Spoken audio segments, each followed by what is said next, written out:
जय श्री राधे कृष्णा। लक्ष्मी नारायण भगवान की जय। ओम नमो भगवते वासुदेवाय नमः।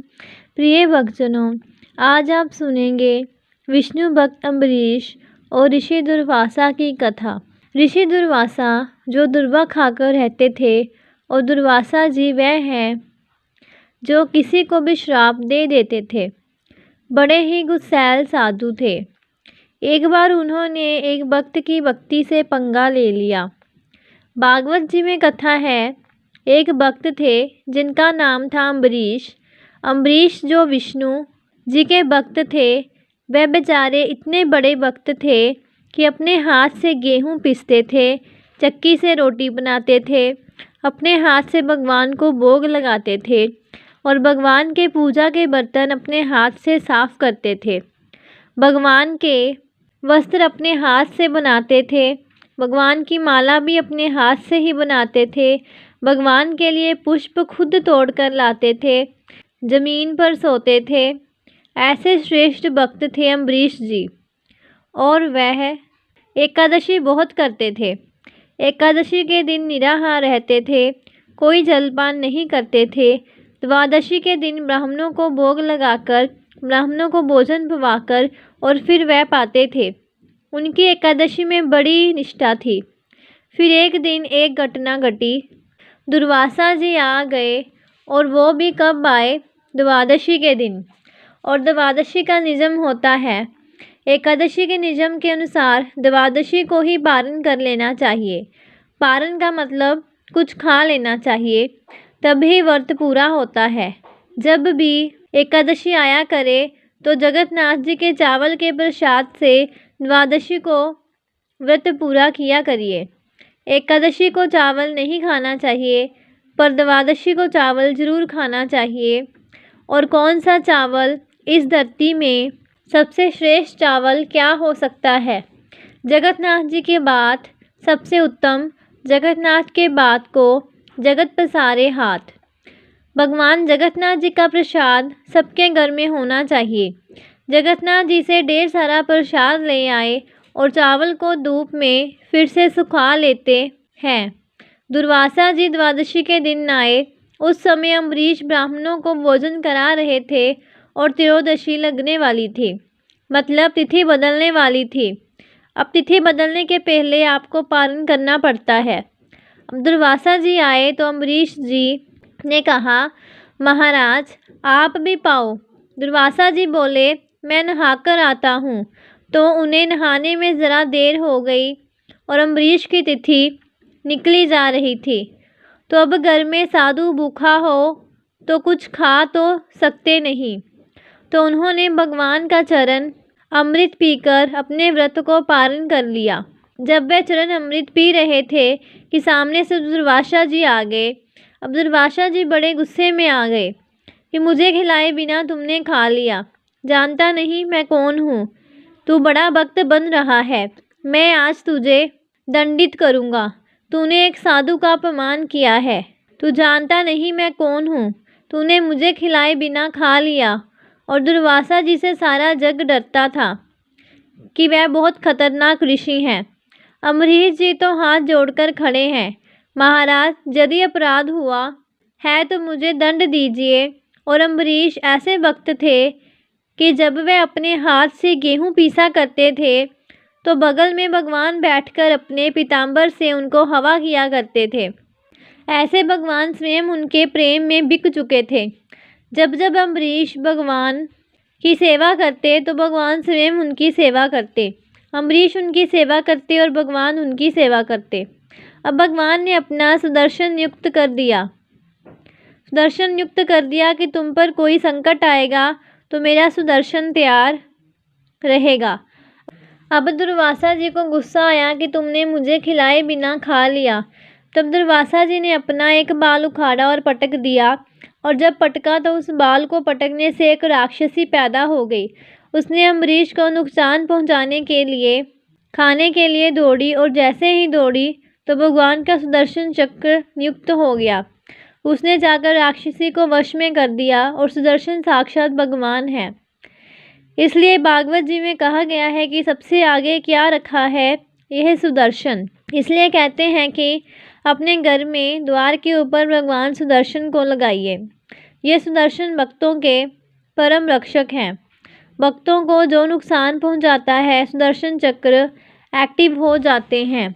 जैसे जब अम्बरीश को नुकसान पहुंचाना चाहा तो सुदर्शन भगवान एक्टिव हो गए और दुर्वासा जी को मारने के लिए सुदर्शन भगवान दौड़ पड़े कि आपको छोड़ूंगा नहीं, ये मेरे भक्तों को नुकसान पहुंचा रहा है।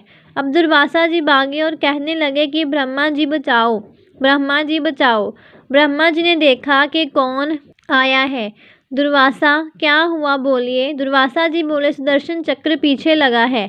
ब्रह्मा जी बोले निकलो मेरे घर से, तुम्हारा यहाँ ठिकाना नहीं है। फिर सुदर्शन से बचने के लिए शंकर जी के पास गए। हे प्रभु बचाओ। शंकर जी बोले बाहर जाओ, अभी कोई गुंजाइश नहीं है, जिनका चक्र है उनके पास जाओ। अब वह गए भगवान नारायण के पास। प्रभु, हे प्रभु क्षमा क्षमा। भगवान बोले क्या हुआ महाराज। दुर्वासा जी बोले हम तो आपके भक्त हैं, पता नहीं क्या अपराध हुआ है, यह सुदर्शन हमें मारने जा रहा है, गर्दन काट देगा। भगवान बोले कि आपने किसका अपराध किया है। सुदर्शन जी बोले प्रभु इसने जो आपके आश्रित भक्त हैं अम्बरीश, उसे नुकसान पहुंचाना चाहा है, मैं इनको छोड़ूंगा नहीं। अब भगवान बोले तो फिर मैं भी सेवा नहीं कर पाऊंगा आपके। इस बार अब दुर्वासा जी घबराए।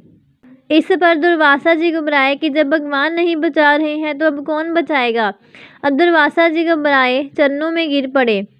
प्रभु आप बताओ मैं क्या करूं। भगवान बोले जिसका अपराध किया है उस भक्त से जाकर क्षमा मांगे, वह क्षमा कर देंगे तो ये चक्र शांत हो जाएगा।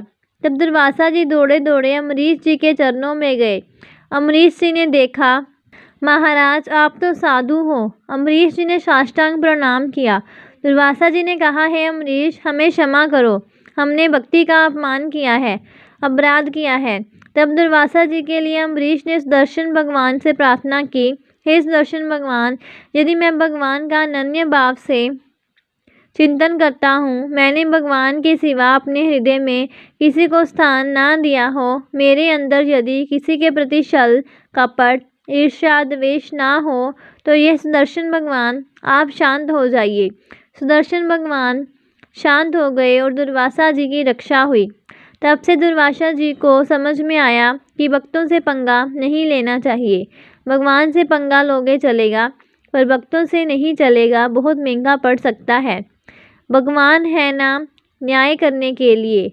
रावण के साथ न्याय भगवान ने किया था, उसे दंड मिला। द्रौपदी के साथ जो दुशासन ने किया, उसे भी दंड मिला। ईश्वर के घर देर है अंधेर नहीं। दुर्वासा जी का बयान समाप्त हुआ और आज से आपको एक बहुत बड़ा सबक मिला। इस कथा से जुड़ी एक और कथा है जो हमें एक सच्ची सीख देती है। एक पति पत्नी जा रहे थे। एक साधु पीछे से आया। बारिश का समय था। सड़क के गड्ढे में पानी भरा था, तो समझ में आता नहीं है कि यहाँ गड्ढा है कि यहाँ समतल है। तो एक साधु बढ़िया कीर्तन में मस्त श्री कृष्ण गोविंद हरे मुरारी गाते हुए जा रहा था।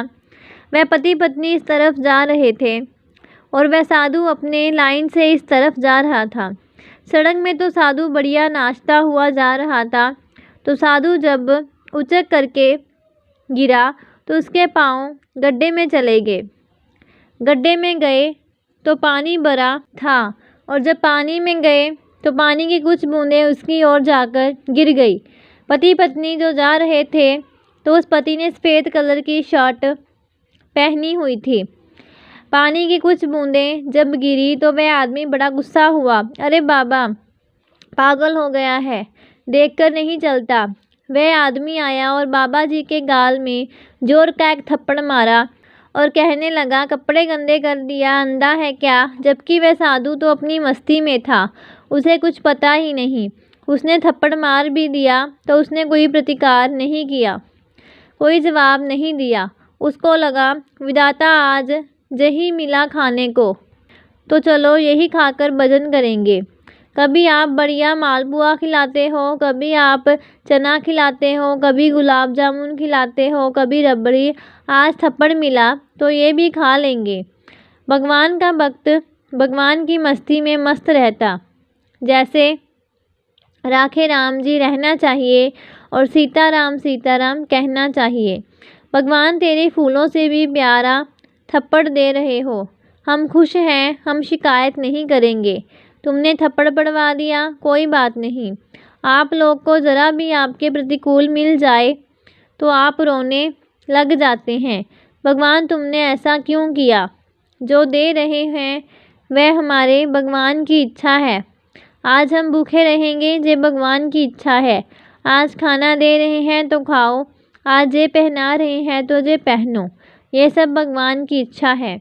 हमारा संत जी बेचारे कुछ बोले नहीं, लेकिन भगवान तो भगवान है। भगवान गुस्सा हो गए, किसने मेरे भक्तों को एक थप्पड़ मार दिया। अब वह जैसे ही घर गया, पति पत्नी घर गए। वह आदमी जैसे घर गया और अपनी सीढ़ी ऊपर चढ़ने लगा, सीढ़ी चढ़ते समय उसका पाँव फिसल गया और ऊपर से सर के बल नीचे गिरा। तुरंत उसकी मृत्यु हो गई। अब जब मृत्यु हुई तो अचानक किसी की मृत्यु हो जाए तो व्यक्ति तो दंग रह ही जाता है। सारे गांव के लोग आ गए। उसकी पत्नी तो खूब रोई। तभी वह साधु घूमता घूमता उसी के घर के सामने से गुजरा तो उसने देखा कि अच्छा, साधु को ये पता नहीं था कि ये उसी का घर है जिसने मुझे थप्पड़ मारा। तो साधु ने देखा कि आज यहाँ बहुत भीड़ है, तो साधु को लगा, क्यों भाई, भंडारा है? उसने कहा, क्या कुछ खाने को मिलेगा? लोगों ने कहा, कोई मर गया है, चलो यहाँ से। बाबा जी तुरंत दूर जाकर बैठ गए। उसकी पत्नी रो रही थी, तो इस दृश्य को किसी ने ना देखा तो वह समझ गया कि साधु को इसने मारा है, इसलिए ये मर गया। बाबा जी तुरंत दूर जाकर बैठ गए। उसकी पत्नी रो रही थी, तो इस दृश्य को किसी ने देखा था तो वह समझ गया कि साधु को इसने मारा है, इसलिए ये मर गया। तो उसने उसकी पत्नी से जाकर बोला, सुनो जी, जिस साधु को तुम्हारे पति ने थप्पड़ मारा था, शायद भगवान रुष्ट हो गए हैं।